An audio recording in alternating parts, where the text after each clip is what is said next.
All right. Hello, everyone. Hello.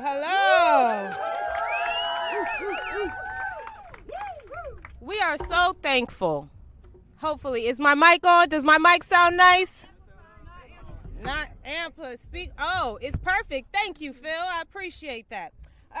So we thank you all for coming out here today, as we have brought so many important people from all over the country with one united message, that we need real solutions for the climate crisis that we're in. And what's happening right now with our federal government is not enough. We need real solutions. And so my name is Carrie Fulton. I'm the organizing director with Center for Oil and Gas Organizing. We're a new sponsored program. All of these wonderful people that are here with us today have a message for you. And so without further ado, I'm going to start with Congressional Representative Rahul Grijalva. Thank you so much for being here.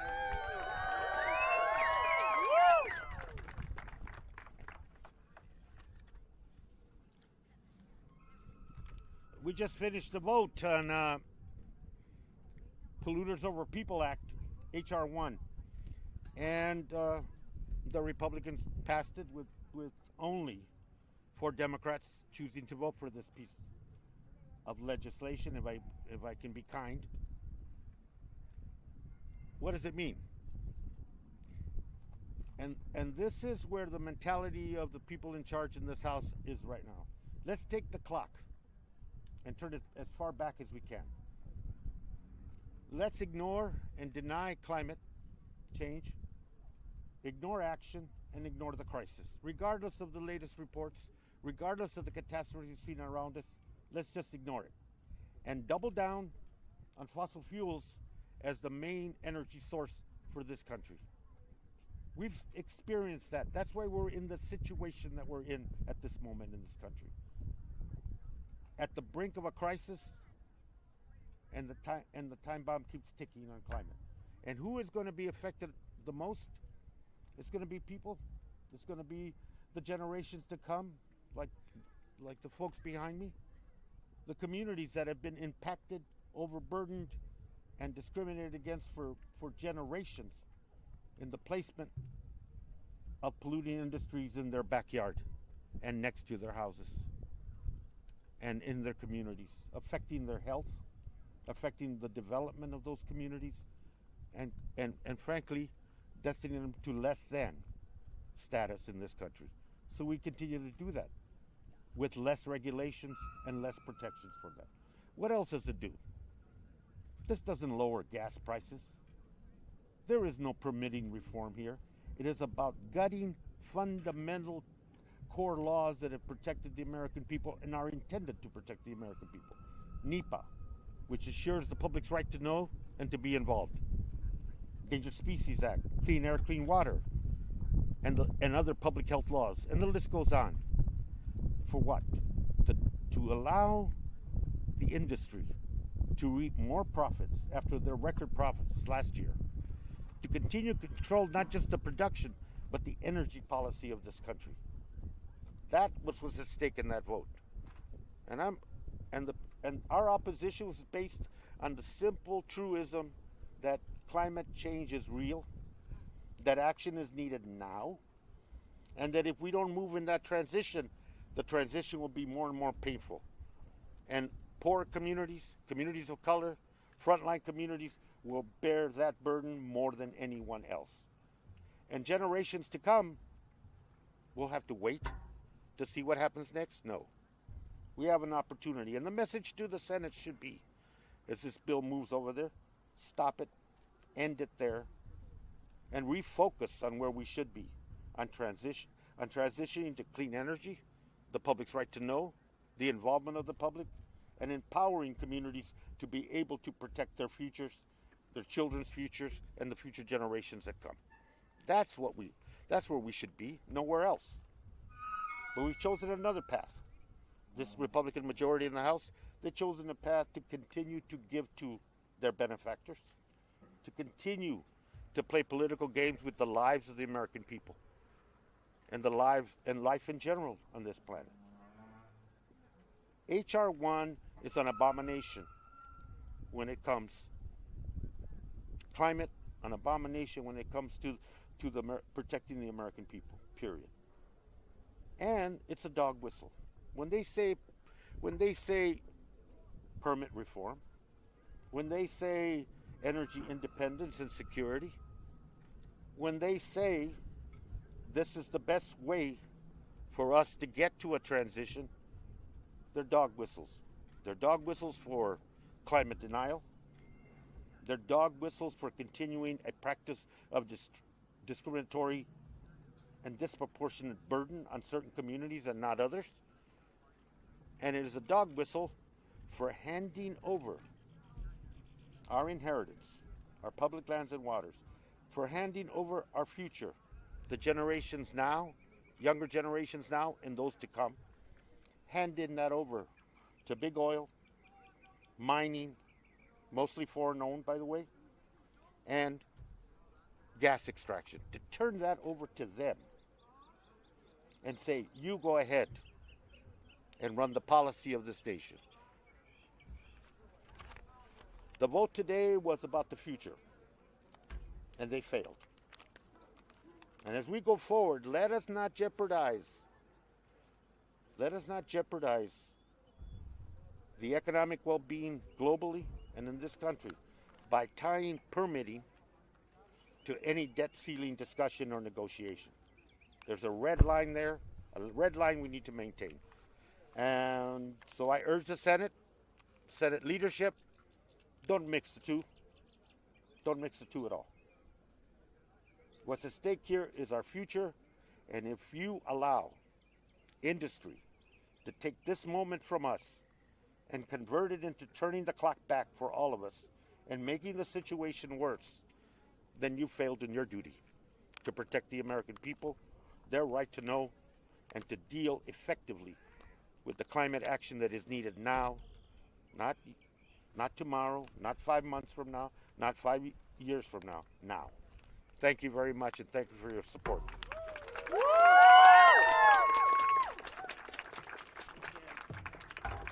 Thank you so much. Thank you so much. And we know that the great state of Arizona is very good hands with Rep. Grijalva. And we want to also thank Representative Blumenauer from Oregon, who came here to speak with us today. So thank you so much for your words. Thank you very much. And I salute the chairman for leading the charge in the House against this embarrassing piece of legislation. He's right. The elements that are in here are sort of a bait and switch. Permitting reform. We have problems having projects go forward when they don't obey the law, when they don't involve the citizenry with environmental impacts, trying to railroad through projects that haven't been properly vetted. That's where we run into trouble. When we respect the process, we respect the science, we respect the people, we're able to work forward on solutions. This is a gigantic look backward. I would not expect any difference from this crew. They didn't exactly start off this session of Congress in a blaze of glory. I was actually proud watching Speaker Pelosi transition out, our new leader Jeffries, the Democratic leadership working seamlessly on behalf of the American public, fighting for our values. And the Republicans were fighting like ferrets in a phone booth. Well, it's not going to get any better with legislation like this, creating sort of an Alice in Wonderland dynamic. Why, in the name of all that's holy, do you want to double down on the Mining Act of 1872, the way that President Ulysses S. Grant signed it into law? Why would we continue to give away the mineral wealth of America for pennies on the dollar? Most of it foreign owned. Why would we not hold industry accountable for cleaning up after the mess they've already made? There's no excuse for the abrogation of our responsibilities. The chairman and I are from the West. 2 years ago, I went back to Oregon in the summer to the worst air quality in the world. Massive wildfires, forest fires that are an indication of the world to come.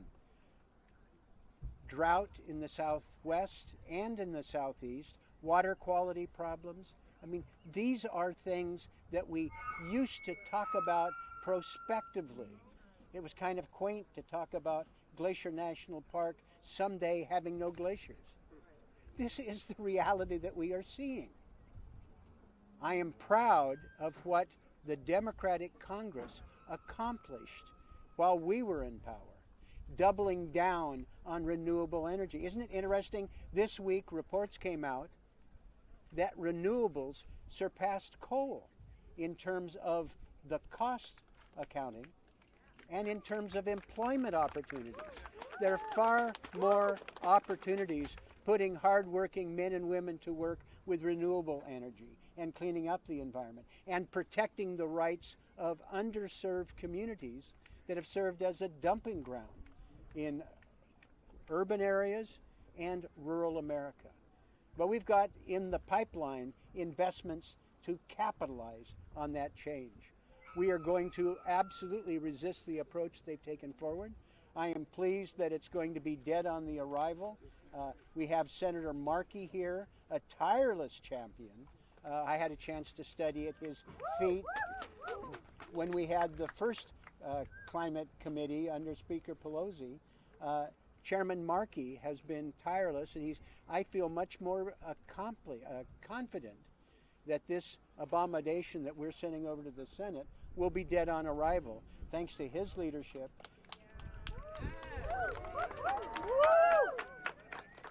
Unrelenting opposition from people like who are assembled behind me, and a Biden administration that's going to implement the laws that we have rather than undermining them.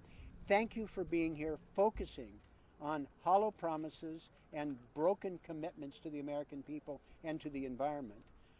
We don't have any time to waste with their diversionary tactics, and I'm looking forward to working with Senator Markey and our colleagues across the Capitol to not only lay this to rest, but to be able to work on the path-breaking legislation that is there now making a difference for the American public. Thank you very much.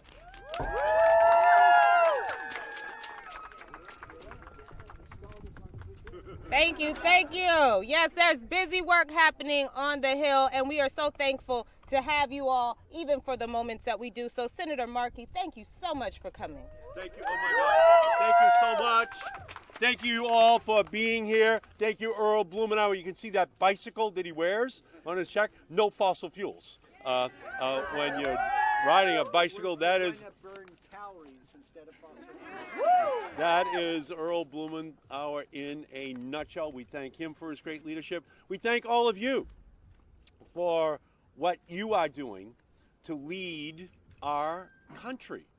I have, for too long, watched Republicans here in Washington throw what amounts to big money bailouts at the fossil fuel industry in our country.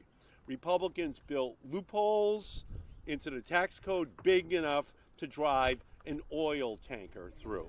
Fossil fuel companies lease our lands and waters for pennies on the dollar, and all the while, big oil gets a free pass for polluting our communities and our climate with impunity.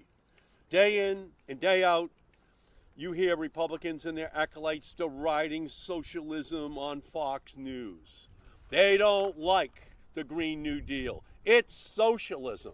Well, what do you call tax breaks for the oil, gas, and coal industry for 100 years? Give us that socialism for wind and solar, all electric vehicles, for battery storage technologies, and we will bury the coal and oil industry here in the United States and around the world. That is the revolution which we need. And finally, last year, Democrats were able to pass legislation for wind and solar and all electric vehicles and battery storage technologies and any technology that reduced greenhouse gases, and did it with equity. did it in a way that dealt with the reality that those who were most adversely impacted came from black and brown and disadvantaged communities here in the United States and the most vulnerable around the planet. All the sacrifice zones on the planet in our country were in the poorest communities. So now the revolution is well underway, and it's led by young people who are leading this nation. And finally, young people in our country are being listened to by the preceding generations of quote-unquote leaders who let them down. And that's what the Green New Deal movement did in 2019 and 2020. It injected itself into the politics of the United States. And then it led to the passage of the IRA, which is another way of saying the biggest climate bill ever passed by any country in the history of the world. And now we have to implement that bill in 2023 and 2024. That's what H.R. 1 is all about. H.R. 1 in the Republican House of Representatives is aimed at derailing all of the progress which we have made. H.R. 1 should more accurately be called the Polluters Over People Act of 2023, because that's what it's all about. It's hailed by Republicans as an all-of-the-above energy strategy, but this bill is really an all-you-can-eat buffet for the oil, gas, and coal industry in the United States of America. The Polluters Over People Act would rubber stamp the construction of new pipelines, fossil fuel pipelines, and bypass environmental protections for the communities that would be adversely impacted.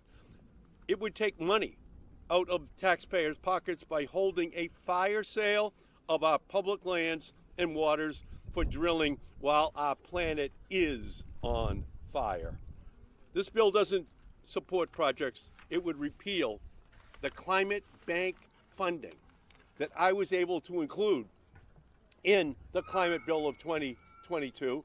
That's $20 billion, most of which goes to communities of color in our country. They want to repeal that. They still won't accept the moral responsibility for what their industry has done to the most vulnerable in our society.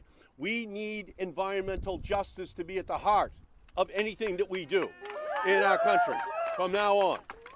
Republicans in Congress aren't building the future.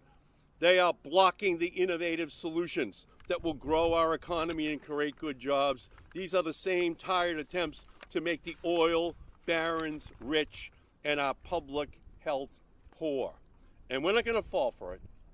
We won't put oil tycoons ahead of toddlers who are breathing dirty air and drinking polluted water, especially in inner city areas in our nation and the most rural, underdeveloped areas of our nation. We won't let families, small business owners, kids, and seniors who want healthy neighborhoods and a safe future to lose out just because the GOP is afraid to put working people and middle-class people over their wealthy industry friends. And that's why I developed my Progressive Priorities for Clean Energy Deployment, which outlines a plan to support communities and deploy clean solutions. So that is what we have to do from now on.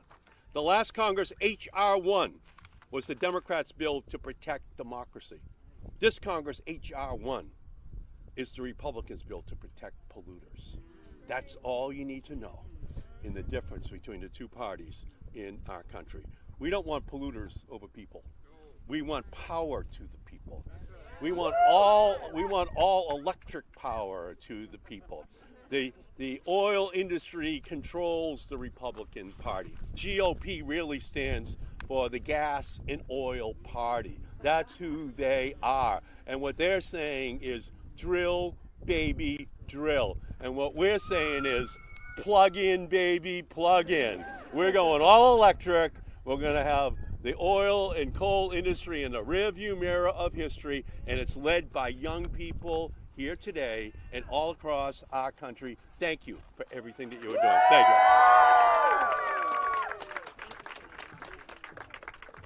Now, we know that there are lots of places that would benefit from the insight and the great leadership of Ed Markey. And so we know that Massachusetts is doing just fine. Thank you so much. And we want to make sure that frontline voices from some of the places who need some stronger leadership on climate action are also here. And they've been here all week because just yesterday, the Federal Energy Regulatory Commission held their first environmental justice roundtable.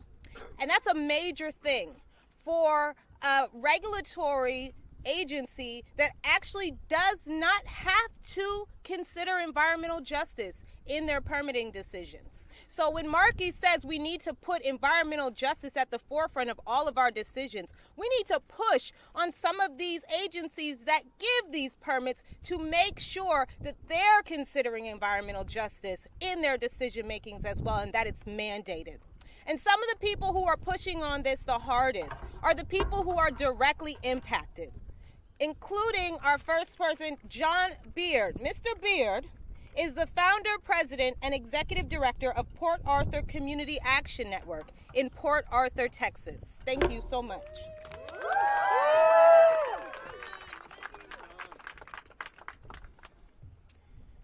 Good afternoon, everyone. How you doing? On this beautiful spring day in Washington, D.C., here near the Capitol. First of all, thank you, Kerry. Senator Markley, thank you for your leadership and your work. Senator and Representative Javalja, thank you also for your work, as well as that of Senator Blumauer. First of all, I'd like to say that I come to you from one of the, as I like to call it, the heart of the beast, the heart and soul of the petrochemical industry in Texas and in Southeast Texas. And we're fighting very hard to push back against environmental injustice. One of the things my indigenous brothers and sisters love to say is that the best way to save the planet is to keep it in the ground. And that's what we need to do. So can I hear you say, keep it in the ground? Keep it in the ground! Now also, I want to say this to the young folk behind me, that I thank you and appreciate you. And don't let the little white that you see in my hair make you think I'm old, because that's just simply the soap I left in this morning in my haste to get here. So it's not age. But in my faith tradition, Scripture says, let no man despise thy youth. So don't let your youthfulness be an obstacle to you helping us save this planet. This planet is your planet. This planet is my planet. From the Golden Gulf Coast of the United States to the east and west coast of the same. From Appalachia to the Rocky Mountains. This planet, this earth was made for you and me. And our legacy is to leave it better than we found it. To help others grow and to prosper and to live. But in some parts of this country, environmental injustice, not environmental justice, reigns. Decisions are made, such as with this bill that's currently pending, and thank God, I believe, and it is not going to, it may pass the House, but it will not pass the Senate. But what I'm asking each and every one of you to do is to call your senators and congressmen and let them know that you stand for environmental justice, that you stand against polluters, and that you also stand for your tax dollars being used to advance the cause of clean, green, renewable energy that is going to save this planet, that is going to save lives, that is going to usher in a new age, a new era of justice, equity, and fairness. Now that's what we need. That is a future that we can rely and depend on. We can no longer afford to let our tax dollars go 2 times to helping not only fund these disastrous polluting projects they want to do, but also when they mess up, that we have to pay for the cleanup. And that should not be. They should be held accountable and responsible. And one of the things I like to say is, how can the very people who have created and funded and made possible environmental injustice in communities like mine and all across the country now be the bastion be the supporters, be the fighters for environmental justice for all. We need real and true environmental justice for all. We need that bill supported, and we need to get the help that's necessary for impoverished communities so that they can recover and be equitable and be strong. And as I close, let me give you just a little snippet of what it's like in Port Arthur, Texas. You have a community of 55,000, 2/3 of which are economically disadvantaged. A third of which, or nearly a third, are considered below the poverty line. That is a family of 4 making less than $20,000 a year. But yet you have over $80 billion of industrial development and expansion happening right in Port Arthur, Texas, in its immediate area. The largest refinery in the country is in Port Arthur. The second largest is only 15 miles away in our sister city of Beaumont. We are home to 2 LNGs and possibly a third that I and my organization are fighting against to keep out, to preserve Texas, to preserve life. But we must do more to help people. We must have restorative justice, and we must have a sense of justice that says no more to polluters, that says no more to fossil fuels, and to work hard and support with every fiber of our being, ushering in a new age of clean, green, renewable energy so that there will be justice for all and equity for all. We need a new planet. We need a new way.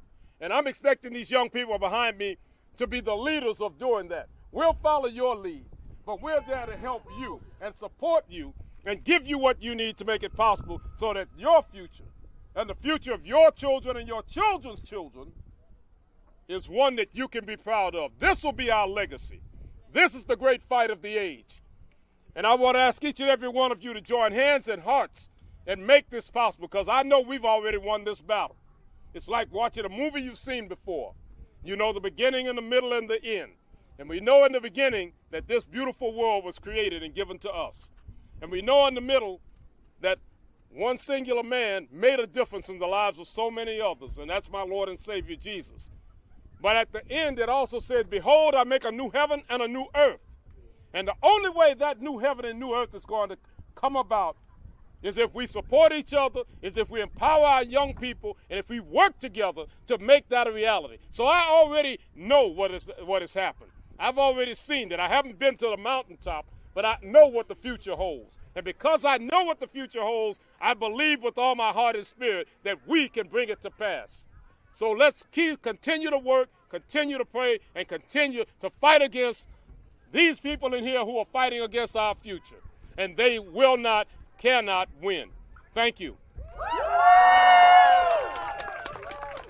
Thank you so much for that, Mr. John Beard. And now we're going to travel on. We've gone to so many states. We've been to Arizona, Oregon, Massachusetts, Texas, and now we are right here in Louisiana with Roshetta Ozane. If you have not met Roshetta Ozane, I'm so glad that you get to meet her today. She is the founding director of the Willow Project in Louisiana. Thank you so much.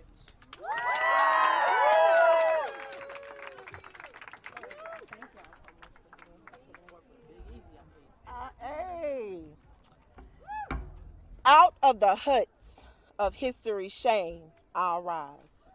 Up from a path that's rooted in pain, I'll rise. I'm a black ocean, leaping and wide, welling and swelling, I bear the tides.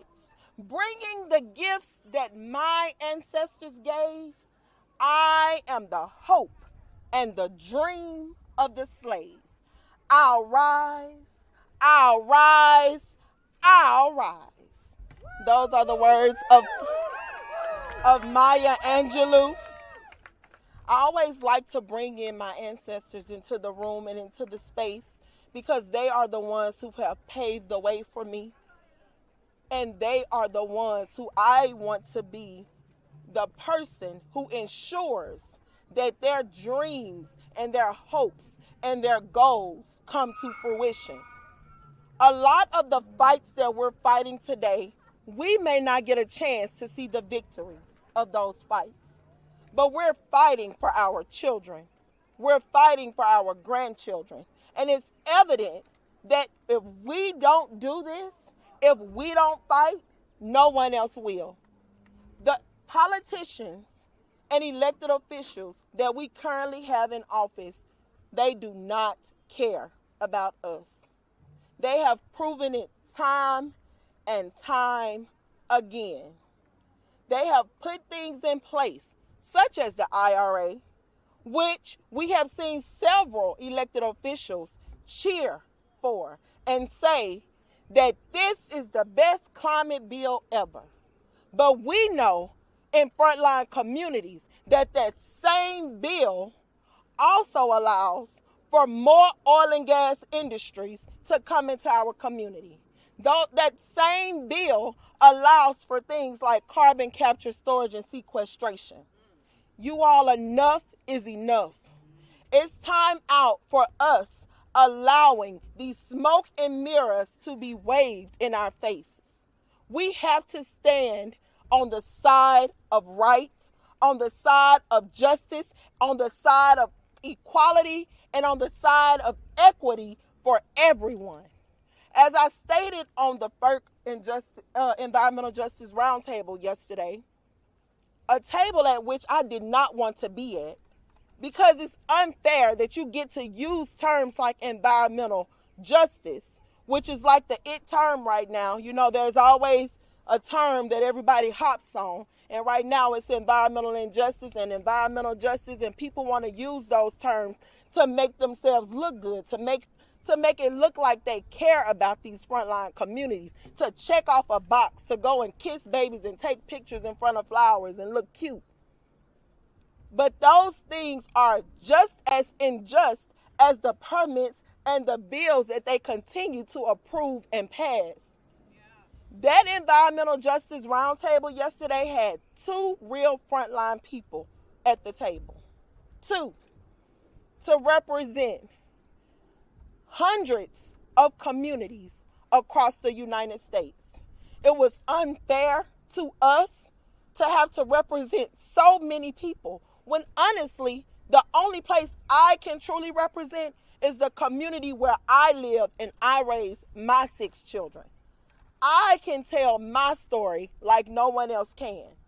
You ever heard that saying, get it from the horse's mouth? If you want to know what's going on, you go to the head. You go to the source. I can't talk about the Mountain Valley Pipeline because I've never been there. I've never been to that community. I can't talk about what happened in Freeport, Texas, because I only heard about it. I wasn't there when the explosion happened. I didn't feel what they felt. I didn't smell what they smelled. I did not see what they saw. I can't represent them. It's time out for them dividing us. We have to stick together. And how do we do that? We do that by continuing to support events like this, continuing to support organizations like Center for Oil and Gas Organizing, who make sure that frontline people get to D.C. and we get to stand in front of Capitol Hill and we get to tell these dirty politicians that enough is enough. We are human beings.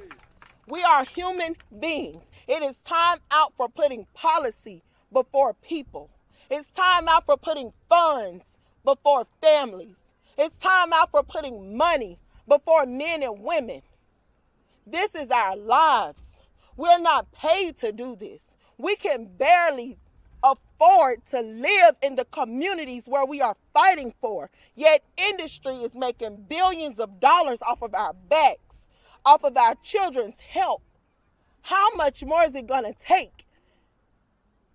Will it be the funeral of my 10-year-old who has asthma, who has eczema? What will it take? Her walking out of the house one day and suddenly she can't breathe anymore at all because it's already difficult for her to breathe? And we just had a chemical release last week. What more is it going to take if the Ohio train derailment wasn't enough? If Freeport LNG explosion wasn't enough? What more is it going to take? And how much more are we going to allow?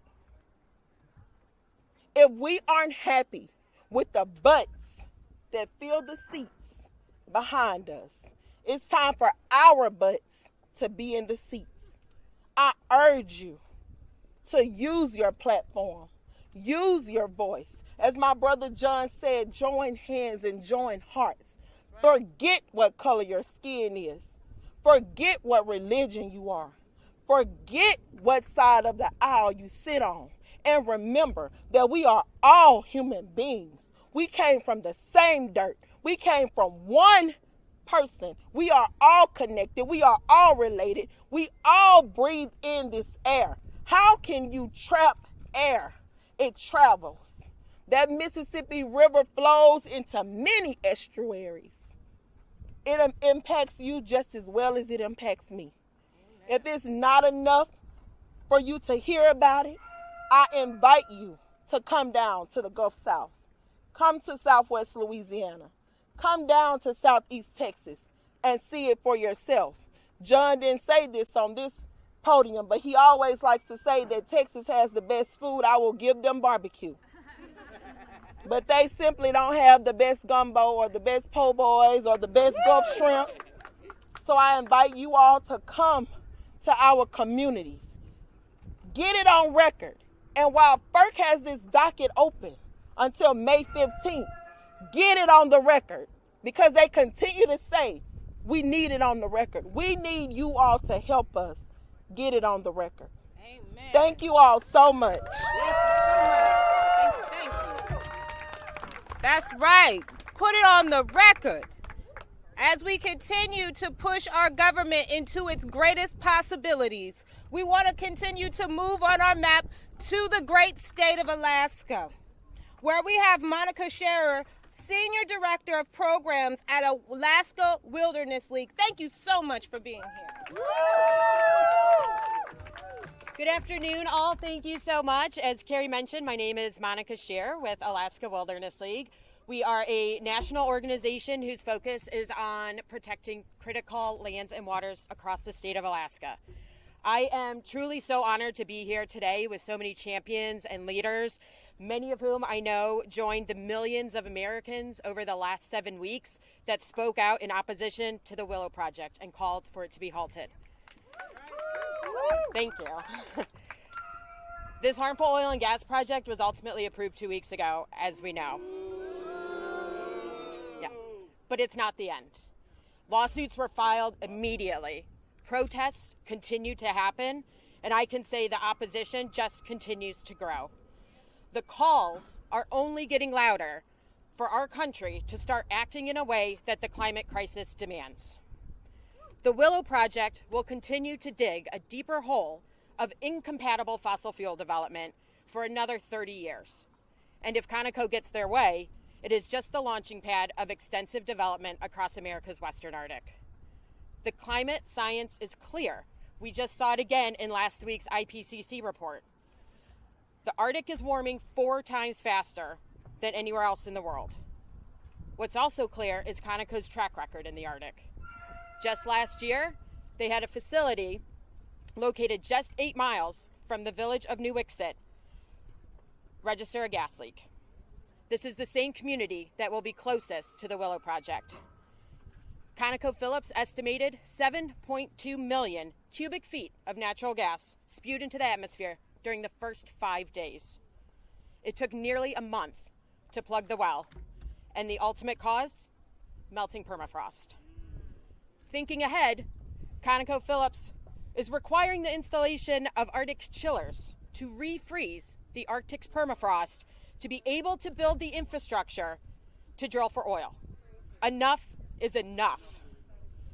We will continue to oppose the Willow Project in the courtrooms, in the boardrooms, and with our allies in Congress at every opportunity. But the implications go far beyond this single project. The approval of Willow represents an unsustainable way of thinking. Simply put, this rampant oil and gas development on our public lands must stop. We need a fundamental change in the way we approach, and we should start in America's Arctic. It is time to stop putting polluters over people. The Willow Project is an investment in the economy of the past, and ConocoPhillips executives and their wealthy shareholders will benefit from their approval. Similarly, as we heard today, the Polluters Over People Act will benefit more oil and gas CEOs.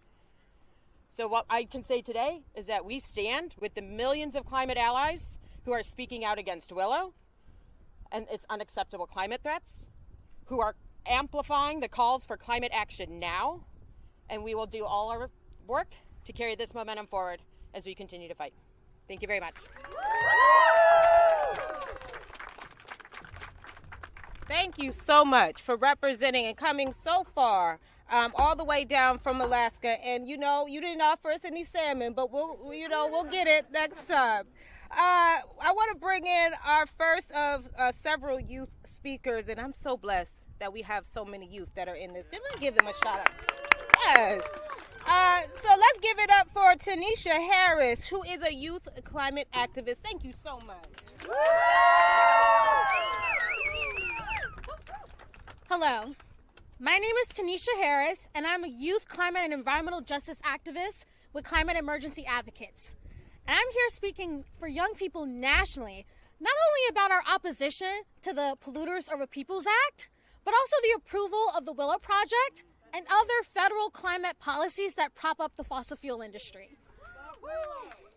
It is abhorrent and egregious that we young people must be more responsible in caring for the climate in our communities than the people elected to lead us. H.R. 1 puts young people directly in harm's way by ignoring the climate crisis and the detrimental impacts to public health, all in the name of fast-tracking polluter projects. This is further evidence to young people that our system is rigged. The latest IPCC report warns that our planet is on the path to destruction, and yet we continue to prop up the very industry that caused this crisis. H.R. 1 undermines the integrity of the Inflation Reduction Act and other climate policies that will make the U.S. a leader in reducing our greenhouse gas emissions. The fossil fuel industry doesn't care about the chaos it causes when its facilities explode in the middle of the night in Texas or Ohio. It doesn't care about that its pollution is detrimental to not only the physical and mental well-being of its communities. It certainly does not care about the degradation to our ecosystems that we all depend on. I know this because I come from an environmental justice community. I come from a sacrifice zone on the south side of Chicago. My community knows the feelings of frustration and hopelessness from being sacrificed by the fossil fuel industry. Despite our plight, we continue to fight and advocate for thriving and healthy communities. H.R. 1 makes that fight much harder. Young people are being robbed of our future because the people in power remain short-sighted and greedy. We are angry and refuse to play in this rigged game in which we are the pawns.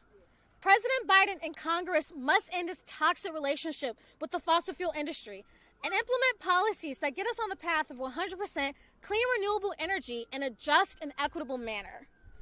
We refuse to remain silent and accept anything less than action on the climate emergency. Thank you. Okay, Southside. Okay. Chi-Town in the building. All right. All right. We're so thankful. And now we're going all the way to the Bay Area. Woo! Okay, so we have my good friend Ramari Cash Hamilton. He's a student from Oakland, California, with Schools for Climate Action and Youth versus the Apocalypse. And he'll be reading a statement from Representative Barbara Lee. Thank you so much. Hello today, everyone. Before I begin, I would like to thank my fellow youth activists behind me. Thank y'all for y'all. I thank y'all so much for y'all hard work and support. It has been such an honor to work with so many like-minded youth. I thank y'all for y'all support. It is my strength. Now, in lieu of Representative Lee being here, I have a statement from her that I'm going to read for all of you today. So please be brief. Thank you to all the climate champions that came out today from Texas to Louisiana to my colleagues in the House and Senate. I also want to give a special thank you to Schools for Climate Action, who gathered input from youth across the nation to draft a resolution supporting the teaching of climate change in schools, which I introduced yesterday with Representatives Frost and Hayes, and for delivering these remarks for me in my absence. While I regret not being able to join you in person, I am here with you in spirit. No matter where I am, I will never stop fighting back against the GOP's attempts to put polluters over people. Let's be clear, H.R. 1 is nothing more than a giveaway to big oil and gas executives. It would sell out our bedrock environmental laws to make taxpayers foot the bill for the polluters' messes, threaten our clean air and safe drinking water, and attack clean energy. Just like the Republicans' attempts to sneak permitting reform into major legislation, this is just another giveaway to the GOP's oil and gas friends at the expenses of working people. We must fight back, not just by opposing these terrible bills when they come up for a vote, but rallying support for the legislation that actually serves our communities, our planet, and the American people. Like Reb Grijalva and my recently introduced Donald McEachin Environmental Justice Act all over, the most comprehensive environmental justice bill ever introduced, and my resolution supporting the teaching of climate education in schools. Your activism, your voices power the Congress and lead it to real change. So I thank you all over again for your fierce dedication and commitment to this planet and this country and to the people, not the polluters. Keep up the fight.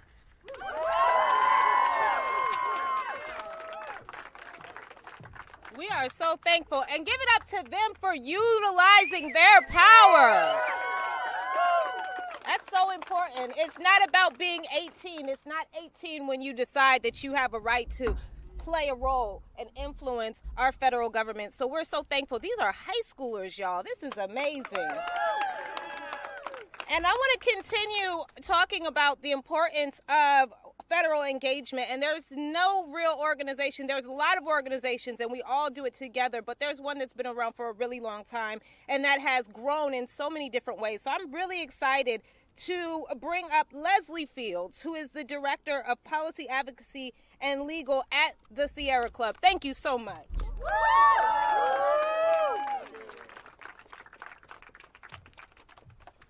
Good, beautiful afternoon, everybody. And I am so delighted to be here and very, very grateful for all of you to be here, especially for Congressman Grijalva and Blumenauer and Senator Markey. I also want to deeply, deeply show my appreciation to all the great folks here who have come and have kept the faith. They are still believing that our government works for them, and they have come all this way. And many of these communities, it is not the case, but they still come up here and spend their time. And so thank you all so much for coming. And it is just, God bless you all, because it is really, truly what is important here. And we stand with you. As Carrie mentioned, I'm Leslie Fields, the National Director for Policy Advocacy and Legal, the Sierra Club. We are the oldest and largest environmental organization in the country. And we have 63 chapters. We're all over the place. And we're here in D.C. with you. And we stand with you.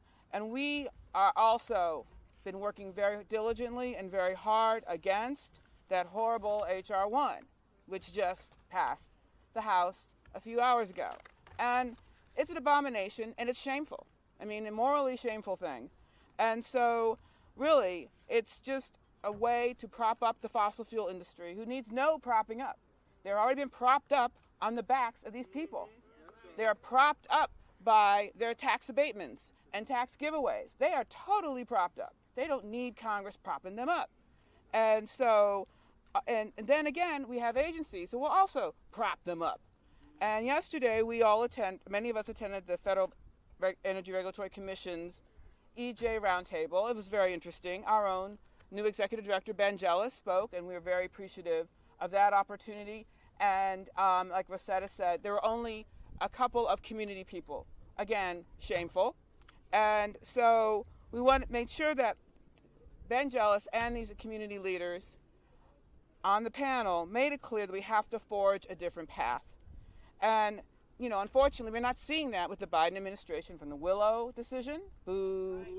And we don't need the Biden administration to do the right thing every now and then. We need the Biden administration to do it all the time, every day. We need the Biden administration. We were very happy to see, Justice 40 earlier this year and the Greenhouse Gas Reduction Project, but we don't need it every so often. We need it all the time. We need it with every regulation. We need it with every piece of legislation. We need it with every rule, and we need the enforcement all the time, not every so often. And so it's extremely important that this administration do this, because we all voted for this administration. And we expect this administration to do their jobs every day, every rule. And so we reject the attempts to roll back core environmental protections such as the National Environmental Policy Act, NEPA. We can't turn a blind eye anymore. And we are working to stop the expansion of these gas facilities. I am proud to say our legal team is doing that with many other allies and attorneys. And President Biden could do some proactive things like nominate the fifth FERC commissioner who would prioritize environmental justice and climate justice. He can do that right now. We've given him a number of great names. So they got the names. There's no excuse. There's no time to waste. He could also block the permits for the frack gas pipelines, like the Mountain Valley Pipeline, like obviously Willow, all the LNG. So, and the administrations can stand up for NEPA, stand up for our tried and true, our bedrock environmental laws. All right, do not weaken them. And EJ, environmental justice, is not about where the investment goes. It's where the pollution is centered. And these communities need the benefits, not just the burdens of this pollution. And so President Biden has his power. The members of Congress have the power of the Senate. Just stop H.R. 1 in its tracks. FERC, DOE, DOI, EPA, everybody. This is our alphabet soup of agencies, y'all. So I'm trying to get through my 3 minutes. And so we know the oil and gas industry is not going to back down. We cannot back down. It shouldn't take these people's blood, sweat, and tears and lives and health to do it. So we stand with you. We are proud of you. We appreciate you. We appreciate all the young people. I'm so happy to be between the young people. And it's not too late. Please make your voices heard, as Senator Markey said, to let the rest of the Senate over there know that they're not going to have any chance with H.R. 1. It's a complete and utter waste of time and energy. And we are looking for energy solutions, clean energy solutions for all the communities. And thank you all so much for all the great work you're doing. God bless you.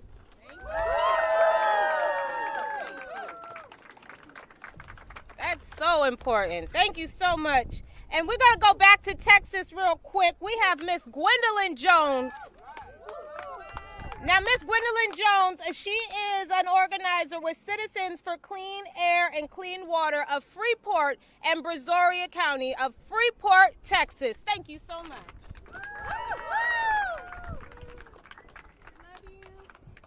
I love y'all too. My name is Gwendolyn Jones, and I am from Freeport, Texas. But first I want to say is that I'm so honored to see all these young people here. When I was your age, really younger than y'all, Freeport had plants in the neighborhood. The port was in the neighborhood. The sulfur plant was in the neighborhood. My siblings and I and the friends, we'd be walking, and when it was flooded in our area, and we'd be walking with no shoes on. We would even get out there and swim. But the chemicals was in the neighborhood. They were in the ditches. We had screens on our windows. When the plants had explosion, the house was shook. The house was shaking and everybody come running outside. We had windows unit, but no one ever said a word. But I did not understand what was happening until maybe 2017 or 18, when I realized what was happening because of all the propaganda that they have done to the people that live in the community, sending out cars saying that we keeping it safe, we believe in safety, and I work in the industry, had safety meetings all the time, but the whole time they were polluting and killing us.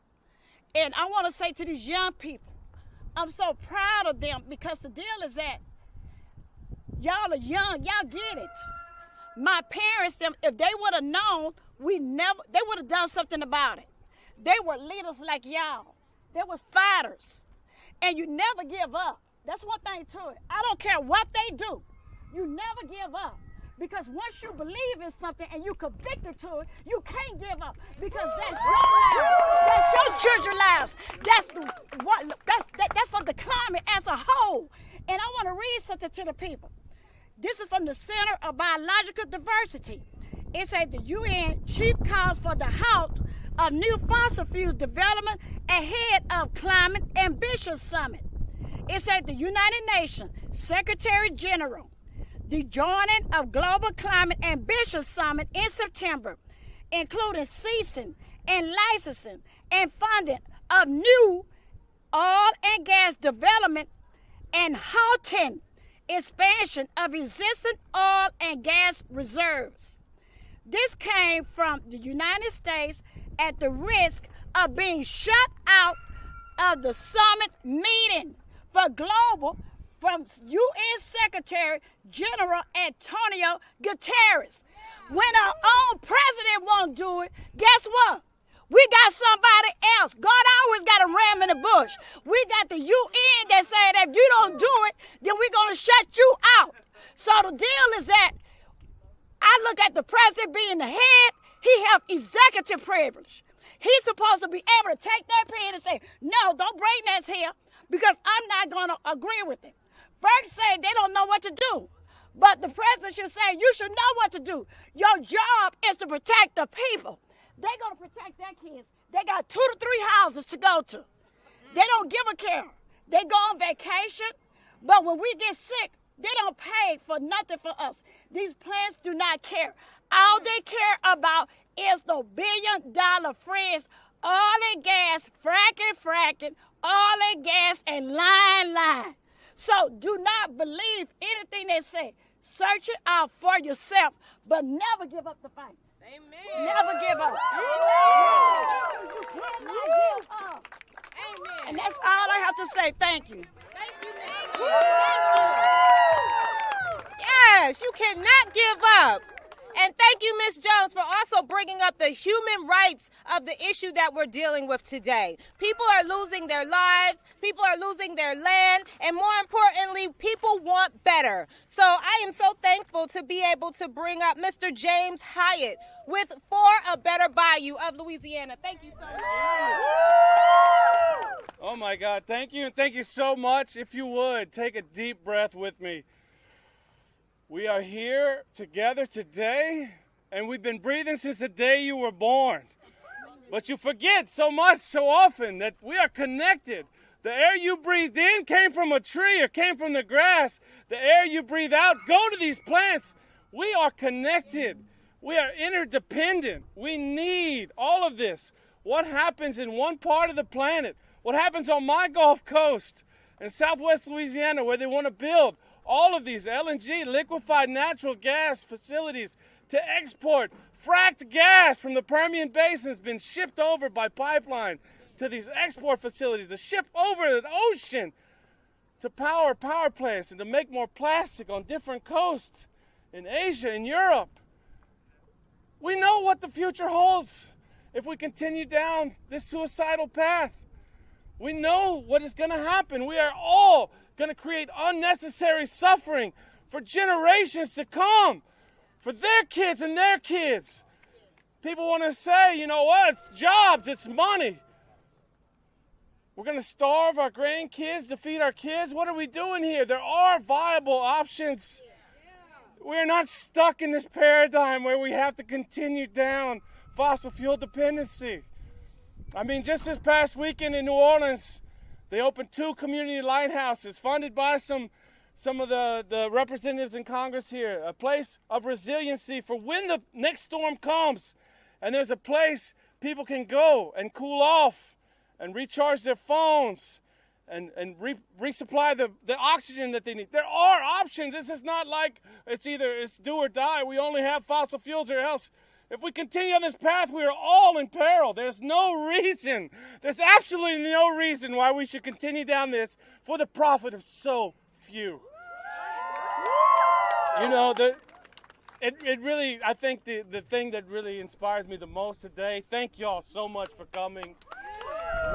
I have 3 kids, and I can tell you what, you know, if we cannot do for our kids, we are destining them for unnecessary suffering. We are destining our neighbors all around the world, not just America, I mean, when we move on to anything, if we're extracting something from the ground, workers' rights are important. We can no longer continue to live in comfortable lives while people are suffering so we can have a new iPhone or we can have a new something else, you know. Enough is enough, literally. We don't need more. We need each other. And so anyway, I'm just so glad that we could be here. I'm James Hyatt, For a Better Bayou. I'm from Lake Charles, Louisiana. Please, let's join together and build this solidarity movement and love each other like we should. Thank you all. All right, the Gulf South is coming through today. All right.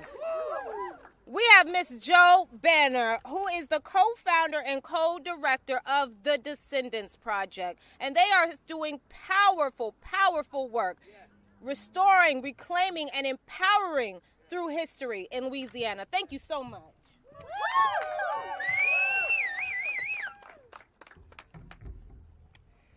Good afternoon.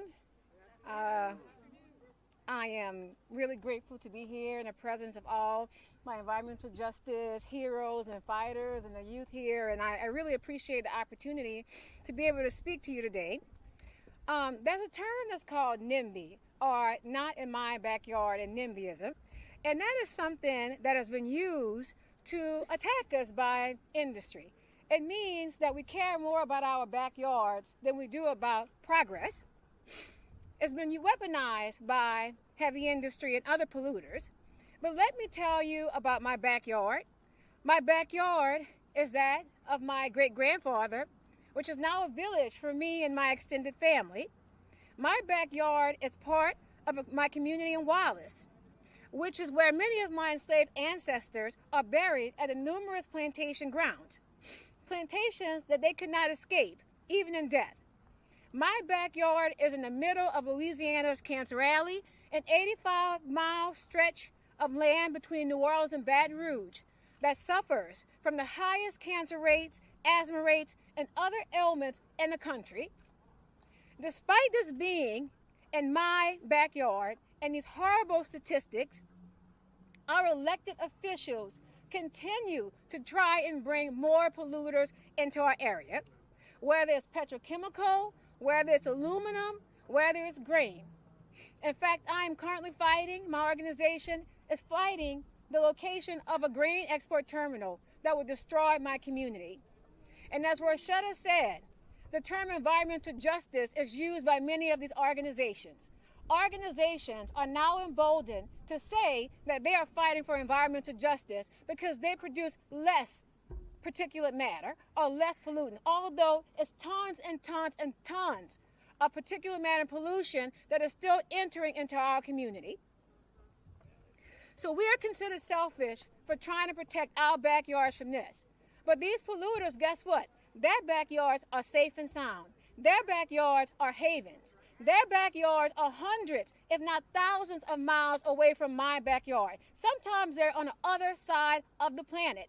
Yet they collect in Cancer Alley along the river to exploit and to harm the people, my family, that's in my backyard. So I know that they may say that I'm selfish because I'm worried about my backyard, but you know what? I don't care. I'm going to proudly own being selfish. Because you know what? When you have to take care of yourself, guess what? That makes you a little selfish. And if we don't advocate for ourselves, then who will? Our elected officials, many of them have abandoned us. I'm here in D.C. I've had to go to Geneva. I've had to go to Paris. I've had to go to Uruguay to advocate for my community. I can't go in my backyard because my elected officials, my local officials won't listen to me. So if I had to, this is my third time in 3 weeks being in D.C. because that's how much it matters for my community and how much I love my community. Thank you. I want to say that we have people here, bills here, instruments that can help us advocate for ourselves. We no longer have to be ignored. Our legislators and elected officials cannot ignore environmental justice issues plaguing BIPOC communities and others. We will no longer sit silent and continue to let our backyards be sacrifice zones. We come first. Our way of life does not have to be our way of death. And for that, I do not apologize for. We will not stand by and let our protections be gutted. And let me just end by saying, if anyone accuses you of being selfish as you advocate for your health, you turn to them and you say, why, yes, and isn't it about damn time? Thank you. Thank you. Yes, we are all our best self-advocates, and right now we need a lot of advocacy because what's going on in your backyard could be happening in my backyard, and we don't want it in anybody's backyard. With that being said, I want to bring up our final speaker, and this is really important because he's been fighting for a long time against this Mountain Valley pipeline. Oh!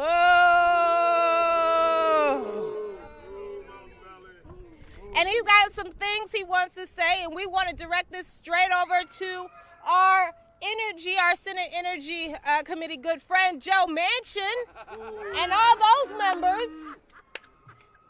So if we could get Maury Johnson from Power up here. Thank you so much. Just leave the briefcase over there. So I'm going to be really quick because we've been here a long time. Been some great speakers here. We started out with John Beard. And to have to follow John, anybody, that's tough. And all these other people. The Power Coalition stands for Protect Our Water Heritage and Rights. I'm going to lay the dish. I don't have anything prepared. We've been fighting the Mountain Valley Pipeline and other projects in Appalachia for 8 years.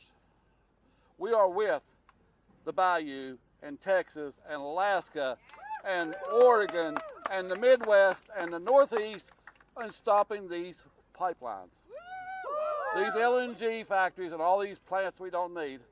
I'd love to see students. I'm a teacher, was a teacher. This action is for everybody. The youth, the parents, all of us here. Last week we saw a great action here in D.C. and across the country with the elders. And so we need everybody. As somebody in my community said, we all can't do this. We can all do something. Find out what little or big you can do and just do it. Thank you. Thank you, Mr. Johnson, and thank you to everyone who came out. Thank you to all of those who watched on our live streams on act.tv and many different sources, and continue to build and grow and continue to fight. We've got a lot of work to do, y'all. Thank you so much.